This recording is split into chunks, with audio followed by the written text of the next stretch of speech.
तो आप जेपी नड्डा को सुन रहे थे। आम आदमी पार्टी पर हमलावर हैं और इस मामले को लेकर मनीष सिसोदिया ये कह रहे हैं कि उनके पास से पहले भी सीबीआई को कुछ नहीं मिला, आगे भी सीबीआई को कुछ नहीं मिलेगा। और दूसरी तरफ एक ट्वीट आया, मनीष सिसोदिया को सीबीआई का समन आया और इसके बाद अरविंद केजरीवाल का एक ट्वीट आया। मनीष सिसोदिया ने जो ट्वीट किया पहले आपको वो दिखाते हैं। मनीष सिसोदिया ने साफ तौर पर लिखा कि मेरे घर पर 14 घंटे की सीबीआई रेड कराई, उसमें कुछ नहीं निकला। मेरा बैंक लॉकर तलाशा, उसमें कुछ नहीं निकला। मेरे गांव से भी इनको कुछ नहीं मिला।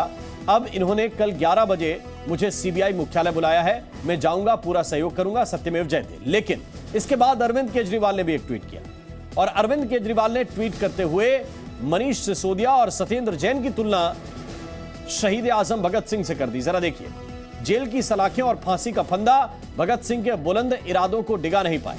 ये आजादी की दूसरी लड़ाई है। ये अनार उगा के हर साल 1 एकड़ की जमीन पर 10 लाख कमा रहे हैं। उनसे सीखना है तो फ्रीडम ऐप को अभी डाउनलोड कीजिए। मनीष और सत्येंद्र आज के भगत सिंह हैं। 75 साल बाद देश को एक शिक्षा मंत्री मिला जिसने गरीबों को अच्छी शिक्षा देकर सुनहरे भविष्य की उम्मीद दी। और अरविंद केजरीवाल लिख रहे हैं कि मनीष और सत्येंद्र आज के भगत सिंह हैं।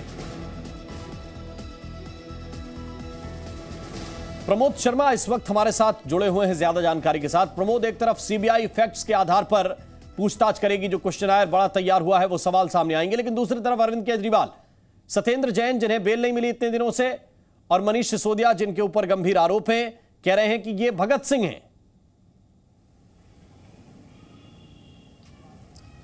बिल्कुल, देखिए, आम आदमी पार्टी जब भी उनके ऊपर जांच होती है तो अपने आप को वो विक्टिम के तौर पे दिखाना शुरू कर देती है, विक्टिम कार्ड खेलना शुरू कर देती है और वही अपनी शिक्षा क्रांति या फिर स्वास्थ्य क्रांति की बातें करने लगती है। लेकिन सीबीआई एक इंडिपेंडेंट इन्वेस्टिगेशन एजेंसी है।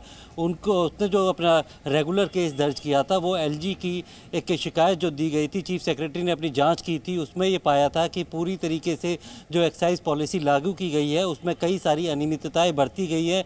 यानी एक्साइज पॉलिसी को जिस तरीके से लागू किया जाना चाहिए उसे अनदेखा किया गया है और इसकी वजह से जो लाइसेंस होल्डर थे उनको काफ़ी फ़ायदा पहुंचाया गया है और इससे जो पब्लिक सर्वेंट हैं उनको कुछ ना कुछ मुनाफा हुआ है, उनको अनडू फेवर जो है वो पहुंचाया भी गया है, उनको हुआ भी है। और साथ में ही जिस तरीके से सरकार को भी रेवेन्यू का काफ़ी लॉस हुआ है, जिसके बाद सीबीआई ने जांच शुरू की थी।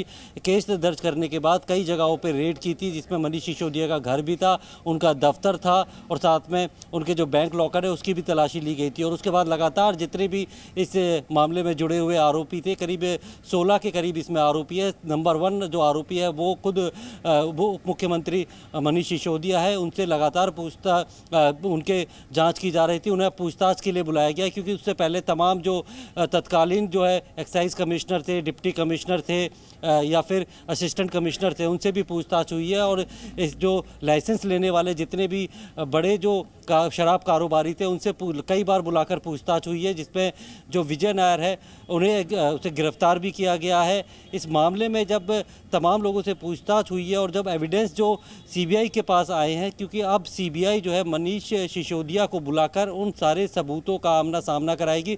उनसे पहले पूछताछ की जाएगी, उनके बयान दर्ज किए जाएंगे और उसके बाद बयान में कितना कॉन्ट्रडिक्शन है, वो कहाँ गलत बोल रहे हैं, वो सबूत जो है वो मनीष सिसोदिया को दिखाए जाएंगे। अभी तक जिस तरीके से मनीष सिसोदिया ये दावा करते आ रहे थे कि सीबीआई को कुछ नहीं मिला, एक बात ये भी महत्वपूर्ण है कि जेपी नड्डा वो दिखाएगी मनीष सिसोदिया को। जब कार्यकर्ताओं को संबोधित कर रहे हैं तो वो बार बार ये पूछ रहे हैं कि आपने वो स्टिंग ऑपरेशन देखा है कि नहीं देखा।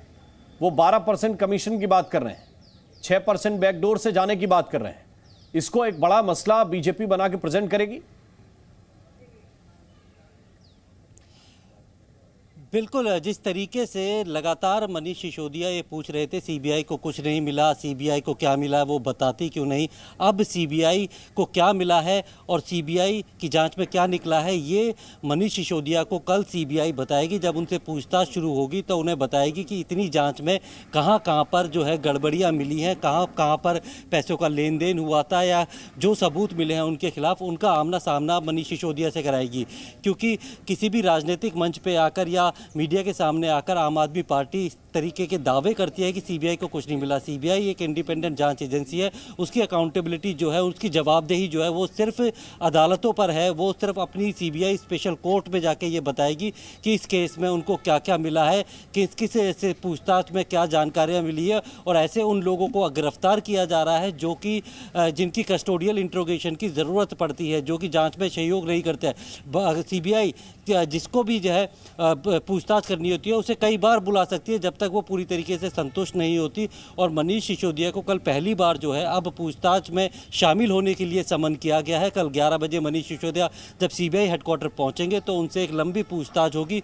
उनके से पूछताछ करने से पहले सीबीआई ने बाकायदा सवालों की एक लंबी फहरिस्त तैयार की है, और ये फहरिस्त तैयार करने से पहले जितने भी लोगों से पूछताछ हुई है, जो दस्तावेज मिले थे, जो भी इलेक्ट्रॉनिक गैजेट्स मिले थे, उनको एनालाइज करने के बाद जो भी तथ्य निकल के आए हैं अब उनको मनीष सिसोदिया के सामने रखकर पूछताछ की जाएगी। वो तमाम फाइलें जो सीबीआई ने अपने कब्जे में ली हुई है, जिसको जो एक्साइज पॉलिसी बनाते वक्त जिसमें नोटिंग की गई थी किस अधिकारी ने क्या ऑब्जेक्शन उठाया था, तो ऐसे तमाम लोग हैं जिनसे थॉरो इन्वेस्टिगेशन सीबीआई कर चुकी है। और अब जब मनीष सिसोदिया को बुलाया जाएगा, क्योंकि वो मंत्री भी हैं, जो एक्साइज पॉलिसी जब बनाई गई थी तो उनको, क्योंकि आरोपी नंबर 1 बनाया गया है, तो अब सीबीआई ये जानना चाहेगी, क्योंकि सीबीआई इस पूरे मामले में प्रिवेंशन ऑफ करप्शन एक्ट और क्रिमिनल कॉन्स्पिरेसी के एंगल से जांच कर रही है। जी, ये अनार उगा के हर साल 1 एकड़ की जमीन पर 10 लाख कमा रहे हैं।